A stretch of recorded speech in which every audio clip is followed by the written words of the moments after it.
বন্ধুরা আমরা আলোচনা করছি নিরীহ বাঙালি নামক গল্পটি নিয়ে। সেখানে রোকেয়া সাখাওয়াত হোসেন বাঙালির যে দিকগুলো তুলে ধরেছেন এখন আমরা সেগুলো নিয়ে আলোচনা করব।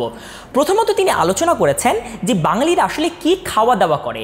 সেক্ষেত্রে তিনি বাঙালিরা যে অনেক বেশি কোমল ধরনের খাবার খায়, যেমন বিভিন্ন ধরনের শাক অথবা ডাটা অথবা যেগুলোতে অনেক পরিমাণ বীজ হয়ে থাকে, আমরা যে সে ধরনের খাবার খেয়ে থাকি সে সম্পর্কে তিনি সাধারণত আলোচনা করার চেষ্টা করেছেন। অর্থাৎ আমাদের উপমহাদেশে খাদ্যের যে একটি ভিন্ন প্রক্রিয়া রয়েছে বা আমাদের যে ভিন্ন একটি খাদ্যাভ্যাস রয়েছে সেটি সম্পর্কে তিনি প্রথমত আলোচনা করার চেষ্টা করেছেন।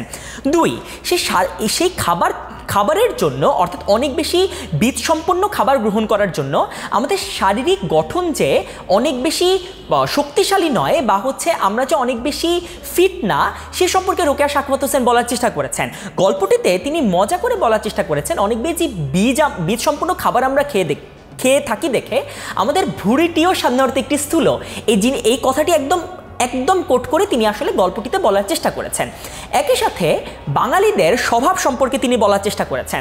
অর্থাৎ বাঙালিরা স্বভাবে কীরকম, তারা কি অনেক বেশি পরিশ্রমী নাকি তারা অনেক বেশি অলস, তারা কি অনেক বেশি শিল্প সাহিত্যকে প্রাধান্য দেয় নাকি তারা অনেক বেশি যে জিনিস থেকে সরাসরি অর্থ উপার্জন করা যায় সেগুলোকে প্রাধান্য দেয়। এ সম্পর্কে রোকেয়া সাখাওয়াত হোসেন বলার চেষ্টা করেছেন।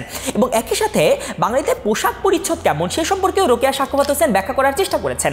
অর্থাৎ আমরা যে কোট অথবা শার্ট টাইপের জামা কাপড় না পরে দেখা যায় অধিকাংশ সময় ধুতি চাদর টাইপের জামা কাপড় পরি, যেগুলো কিনা অনেক বেশি আরামদায়ক। অর্থাৎ আমরা যে স্বভাবতই একটু অলস প্রকৃতির সে সম্পর্কে আসলে ব্যাখ্যা করার চেষ্টা করেছেন রোকেয়া সাখাওয়াত হোসেন। এবং মেয়েদের ক্ষেত্রে মেয়েরা যে প্রাচ্যের নারীদের মতো কোট অথবা সালোয়ার কামিজের মতো জিনিসপত্র না পরে অনেক বেশি শাড়ি কাপড় পরে থাকে সে সম্পর্কেও রোকেয়া সাখাওয়াত হোসেন ব্যাখ্যা করার চেষ্টা করেছেন।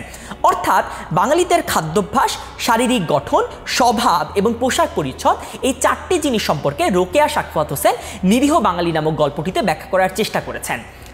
আর কি রোকেয়া সাখাওয়াত হোসেন ব্যাখ্যা করার চেষ্টা করেছে নিরীহ বাঙালি নামক গল্পটিতে সেটি জানার জন্য পরের ভিডিওগুলো তোমাদের দেখা লাগবে বন্ধুরা। পরের ভিডিওগুলো দেখার জন্য তোমাদের প্রতি অবশ্যই অনুরোধ রইল। ধন্যবাদ সবাইকে।